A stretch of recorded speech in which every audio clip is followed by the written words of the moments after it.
And ask a question related to experience. Let's say there are twins and they both experience the same abuse in childhood. One of them develops psychological issues while the other rather grows from the experience. Generally speaking, I remember my teacher once saying, as many others I met, don't make such a big deal of what you experienced in your childhood. There are others who experienced much worse, but still managed to have a good life. I'm indeed very aware of the apparent fact that some people develop better than others with similar negative experiences. Why is that? What is it called? I just call it the uniqueness of every consciousness. Every consciousness is a unique thing.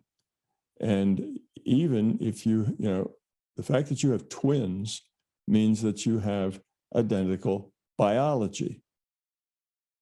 Well, almost identical biology. All the choices and switches that some of the, biology has may not be exactly the same, but it's very, very close, very, very similar biology. But biology doesn't create consciousness. This is virtual bodies. They're computed. Consciousness is the source. And consciousness evolves through choice. And twins, even if they live in similar environments, they don't always make the same choices. They don't have all the same environmental triggers. They don't necessarily even have similar individuated units of consciousness. You see, not even similar, okay? But they have the same biology. So the consciousness is just different. And they come to choices, and one may, it'll say something happens, and one of the twins decides to take that very personally and feel inferior and inept and not loved and not cared for and put down and all this sort of stuff. So they start to develop some sort of, social dysfunction because of that.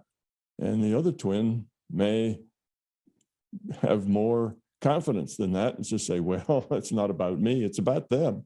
They're acting poorly. It's not my problem. And then they don't have that dysfunction. So they just make different choices, even with very similar, but only similar environments, not identical environments. Every twin doesn't live in exactly the same space at the same time. They do things differently. They don't both go to the bathroom, at the same time. They don't necessarily listen to the same radio and TV or necessarily look at the same, sites on the internet. They have differences in their environment, and those differences require choices. And those choices help them evolve however they evolve, forward or backward. So even if you start with identical biology, you're going to end up with differences. You're going to end up with a lot of similarities because biology is pretty significant, but there'll also be some very significant differences between twins, because it's not all about biology. It's mostly about consciousness. All right, thank you, Tom. Our next question comes from John. And I've heard you say, Tom, that sometimes the low entropy choice is to fight. With the economic crisis being more deadly than the virus, there are those who would describe what we are in is an information war. I can understand your complete disinterest in politics and you're not an activist, but you found yourself going along with tyrannical rhetoric, and given your power and influence, would Tom Campbell ever feel obligated to take a position and fight for truth in the information war for the good of the people? Well, there's a whole lot of assumptions there that have been made. Starting out with the assumption that the economic disparity is far worse than the pandemic. Well, that's not necessarily true. There's a lot of things there that aren't necessarily true. And when he comes to the conclusion that this is an information war, well, I kind of agree with him there, but I'd probably be on the exact side of the same description, the opposite side of the same description that he's on. We have an information war going on between those people who are trying to manipulate others by making things up, by fear-mongering. They themselves are fearful. Their fearful minds make up fearful things. Then in their mind, they actually believe those fearful things might be true, or they write about them and try to convince others that they're true. And that fear spreads. And that's the war we're fighting. We're fighting an information war because now everybody has a platform which they can speak to everybody else. See, we've never had that before. In order to get a platform where you could speak to hundreds of people, much less thousands and millions of people, you had to work your way up to some sort of a position that gave you that kind of a platform. Otherwise, you could speak to maybe 10 people or 20 people or maybe a few, but you couldn't speak to the thousands or the millions or even the billions like you can today. Well, now we have an internet and everybody can publish on the internet. So matters not that what you say is true or false. It matters only whether or not you have access to an internet account and you can put whatever you want out there and you can make it just as credible as you want to by making up all sorts of things. I got this information from, the whatever. You can make it all up. I saw this all myself. Yes, the aliens came to me and, gave me this book and I'm just telling you what's in it. You can make up anything you want to make your story sound more credible. So today we have this information war between basically the truth and falsity. And a lot of people are so confused that they don't know the difference between those two. And in many cases, it's actually very hard, if not impossible, to tell the difference between those two. I don't know the difference between those two in all things because I can't, if I hear something, I may say, well, that doesn't sound right, but how do I know that it's made up? How do I know it isn't true? How do I know it is true? Well, for the most part, I can't because I can't vet the source. I can't go find that person who wrote it. I can't interrogate them and ask them questions. You just have to look at things and not come to conclusions. You have to look at things and say, well, maybe I'll keep my eyes open and my ears peeled to see if I can find more information. Well, maybe. And you stay neutral. You stay open-minded and skeptical of everything. So I find that with the information coming from literally billions of independent sources, that most of it, I have no idea how true or false it might be.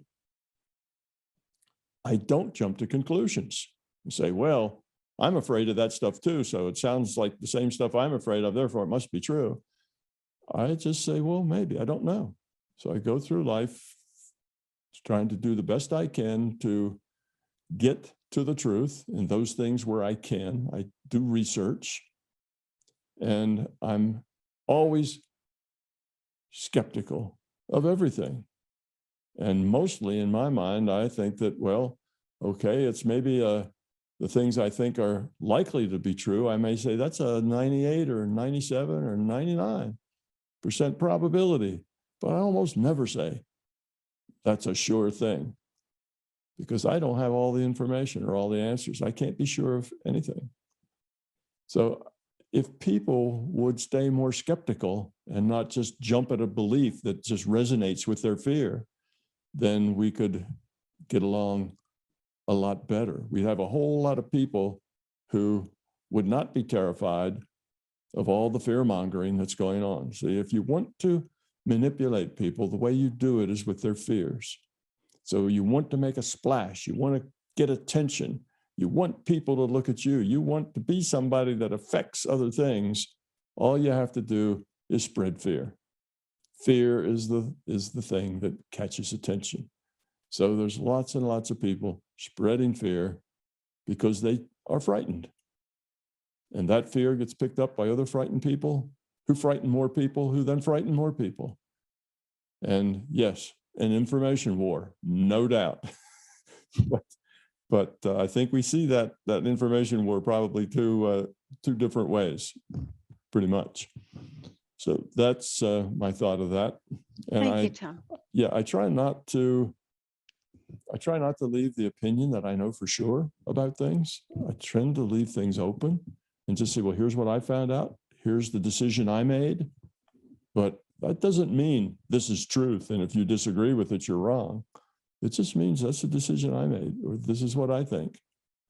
I understand that most of what I say is my opinion. I'm not a font of facts.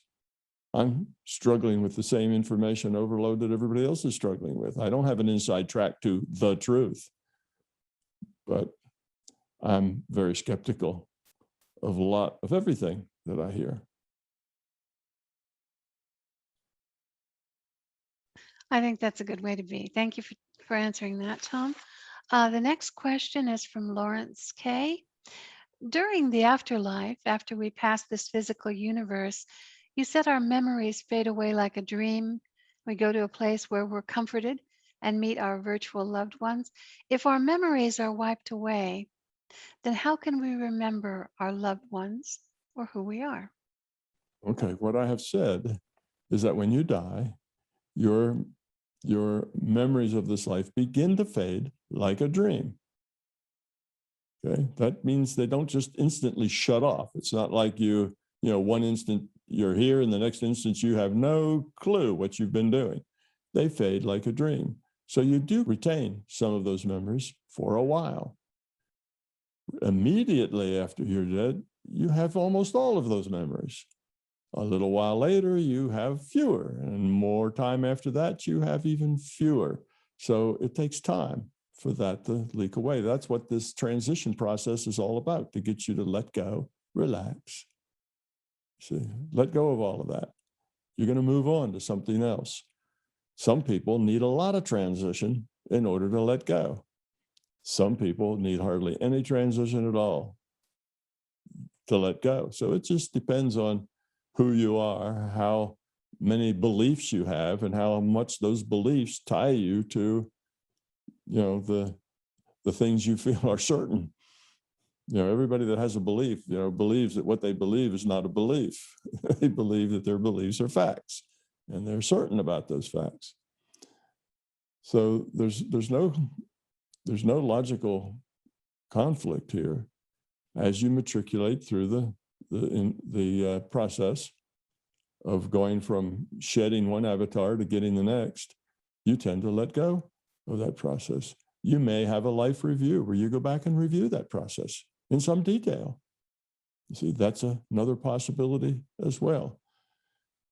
So I'm not sure what your problem was there, but you do let go of it. If you happen to be really obsessed with something, it may take you a much longer time to let go. It's like a dream. Some dreams are gone in minutes, in moments. Others last for hours. Sometimes they even last for years. Dreams can stick with you sometimes, but it's like a dream. It just begins to fade like most dreams do. And if you had to go back now and bring up old dreams from last year, you probably wouldn't remember very many details. You might remember a few little pieces here and there, but most of the details would slip by. So, and if actually those that you tend to remember turn out not to really be dreams, they turn out to be out-of-body experiences, because those things do stick more in your memory. But in any case, I don't see the problem. All right, thank you. A question that we had left from the fireside chat from Armand. If you want to heal a person who has an inherited problematic condition, are there ways to do it that increase the likelihood of that to happen? Sure. Your intent can modify future probability. And just because the illness has a strong physical basis, strong basis in the physicality of the avatar, doesn't mean that it can't be healed. You can change those things. Those things can modify themselves as well, because very seldom, well, let me put it this way, it depends on the amount of uncertainty you have to work with, right? Now, there are some illnesses that are hereditary. Actually, most illnesses that are hereditary, it's not for certain that you're going to have that illness. Usually there's some uncertainty with that. Like, you may have a proclivity toward, say, sickle cell, because you're African heritage. Black people have a higher probability of getting sickle cell anemia. Well, okay, but that doesn't mean because you're Black that you have to get sickle cell anemia. There's uncertainty there. So within that uncertainty, you can work with it. Now, let's say you already have sickle cell anemia. Okay, so you've got it. You have deformed blood cells. Now, what can you do about it?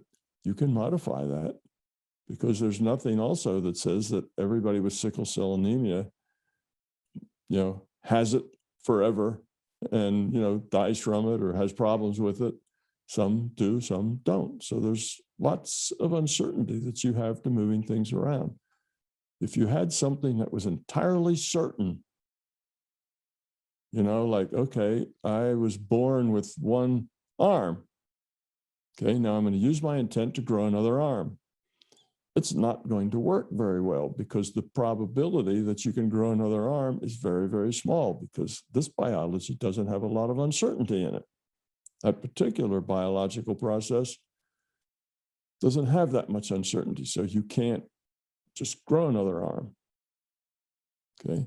Now, there's a lot of uncertainty maybe about how well you might fit with some prosthesis, arm.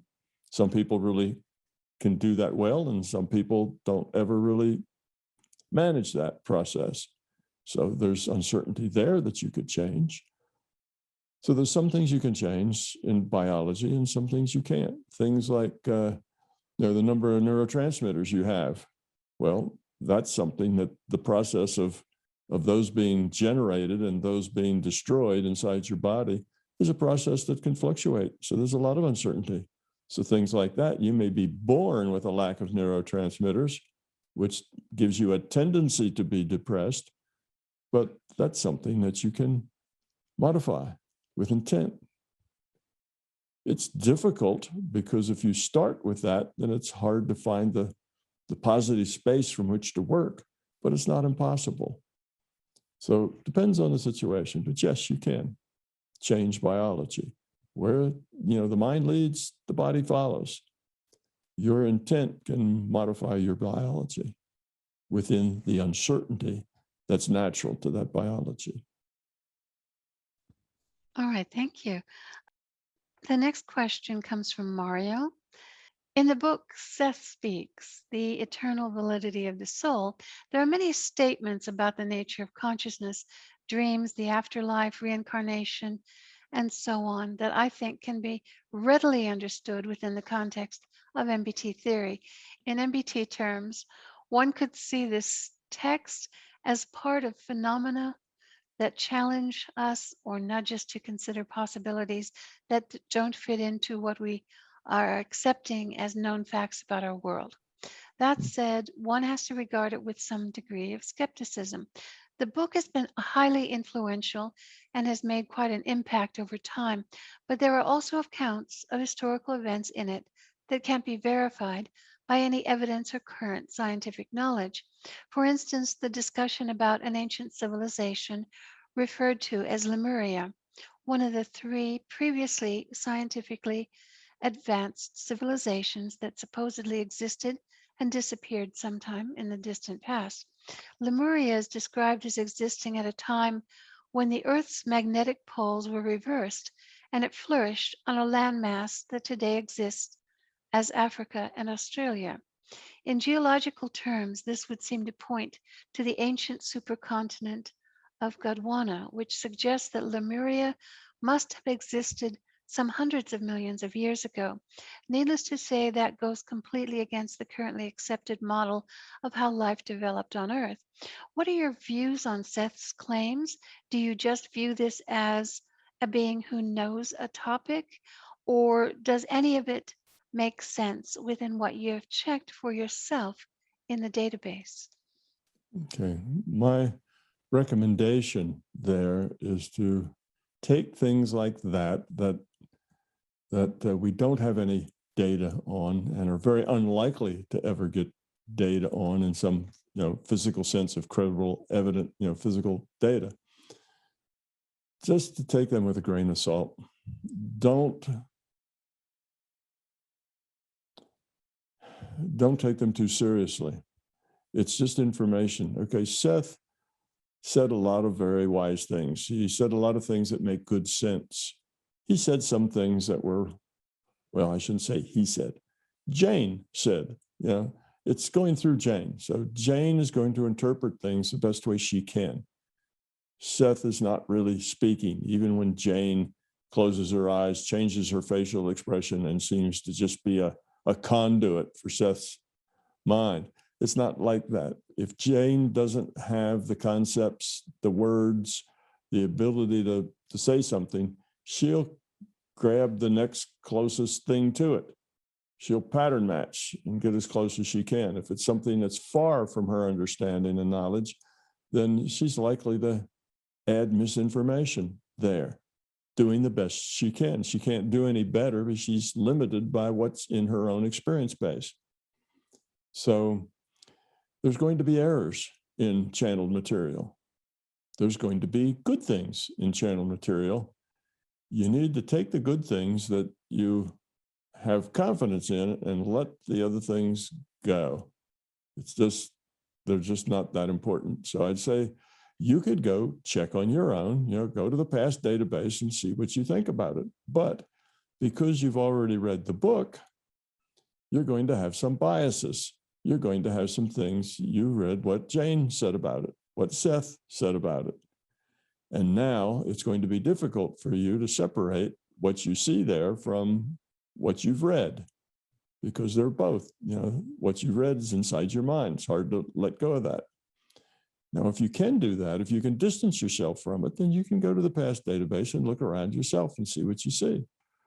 You can ask the question. But again, because you have prior knowledge, that gets in the way of having a clean, unbiased slate to work with.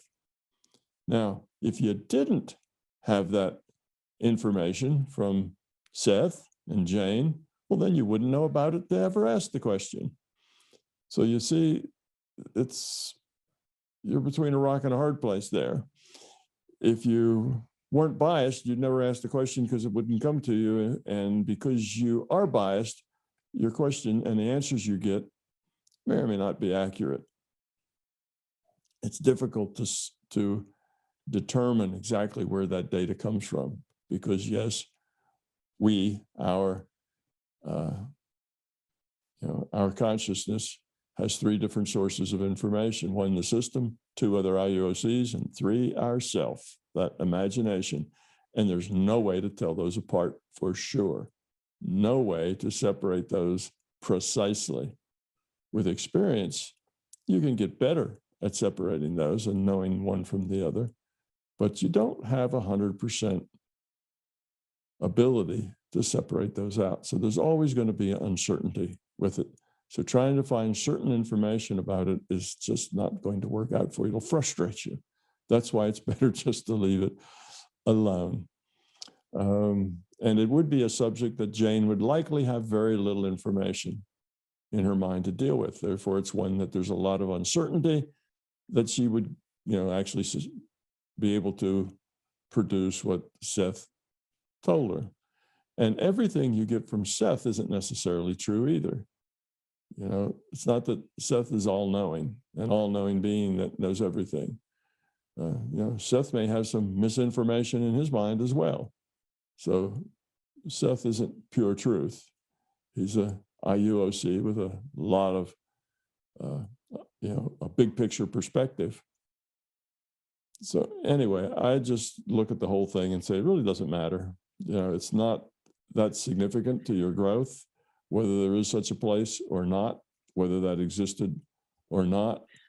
Well, also, Tom, you have said when you teach people to access the databases, you have said if you are searching for something that is way, way in the past, and of course, millions and millions of years ago is way in the Mhm. past, the information is very unstable, very fuzzy. You Sure. probably could not get that information, even if you were very focused in Well, practice, I would what you'd imagine. get is some very general information. Hmm.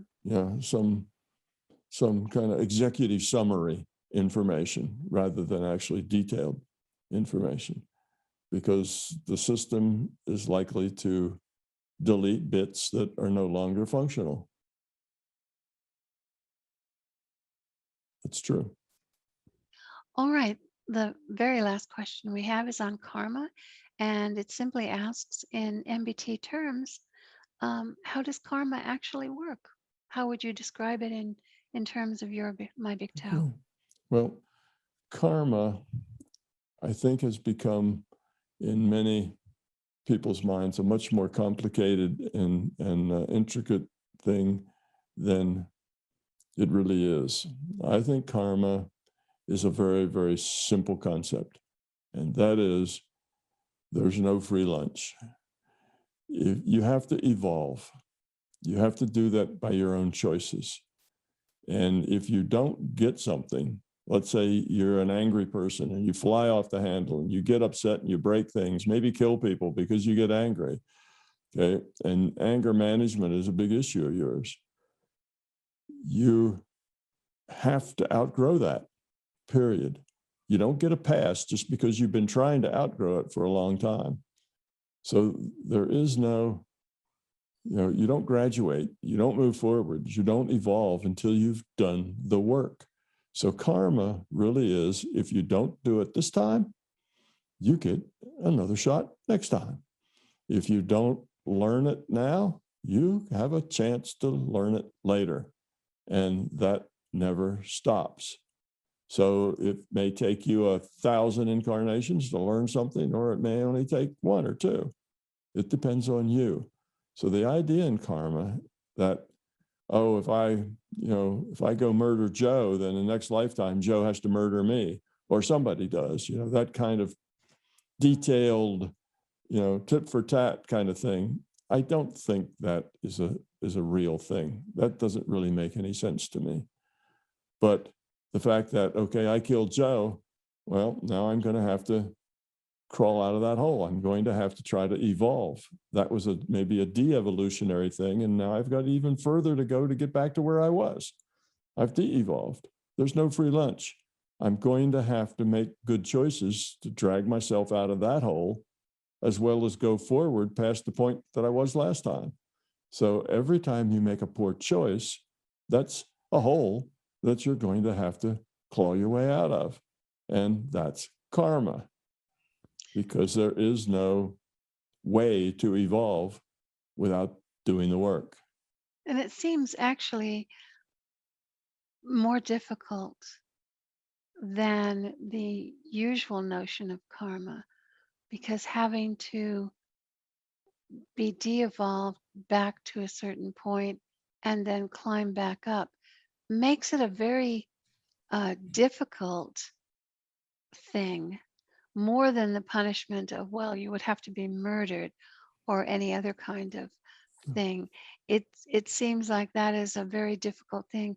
And if you keep choosing to make that kind of choice, um, you're in a very, very difficult spot. Mm-hmm. Right. If you make poor choices, it makes it easier to make more poor choices. If you make good choices, it's easier to make more good choices. And Yes. you've often said, well, there's no punishment, but that is a huge thing to take on, to reverse all of those things Yeah. that were not good It is. There choices. is no punishment. The system doesn't say you've been bad, so you're going to have to suffer because of it. It just says you've been bad, you've de-evolved, now get to work. you're going to have to evolve yourself, and you're going to have to start at a lower spot than where you were because you've de-evolved. I think it's a good point, your theory, as compared to some other beliefs or things like that, that you are responsible for what you do. You're responsible for your choices. You're responsible for your growth. It's a very difficult and not comforting thing to know that you are the one that has to do all the work. Yeah. Well, you know, sometimes the system might put you back in a situation to let you experience something from the other side. So let's say you were a bully and you were a bully all your life and you bullied people. Well, perhaps in another life, you were, and let's say you had that life, and instead of seeing yourself as a bully, you see yourself as just superior, stronger, better, smarter than other people, and you just don't tolerate stupidity very well. You see? So let's say your ego is in your way of growing up. Well, the system might just put you in a situation where you get bullied just to show you what the other side of that situation feels like. So you can, you know, if it's part of your growth path, but that's not punishment for being a bully. That's the system trying to give you some situation that will help you grow, that will help you understand. It's not a punishment, and it's not, oh, I got this because I was a bully. You got this because the system thought it would help you grow up, give you a situation that would be good for you. So sometimes you do get put back in situations where you get to see how, you know, the other side sees it, just to help broaden out your perspective. Just like you're going to be male, you're going to be female, you know, you're going to be rich and poor, you're going to be all sorts of different situations, because that diversity helps you grow. So yes, you get different situations, but it's not punishment. It's not that, oh, okay, I did, you know, I shot a bunch of people, now I'm going to have to be shot. That's doesn't make any sense. That may not be the best way for you to grow. If the system says, well, that's probably not going to help him grow, but he shot people, so now we're going to have to shoot him. You see, it puts a constraint on the system as how they can help, how they can set up the next learning experience.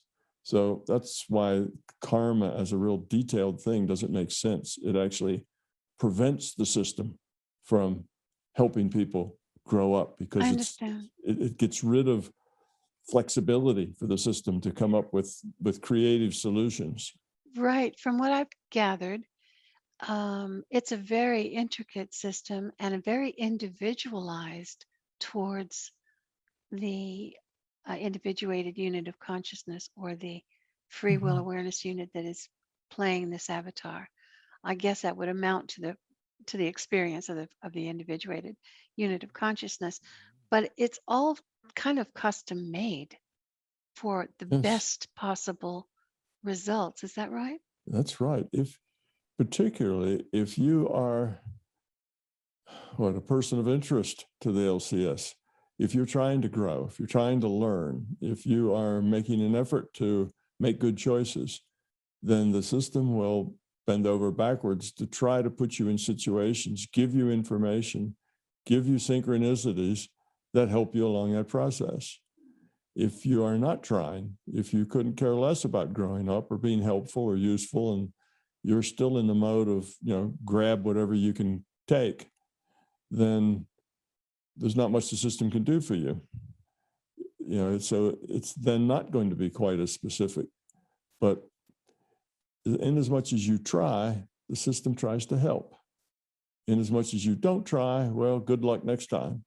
The system still actually is going to try to help. It's not much the system can do about it. You're not trying.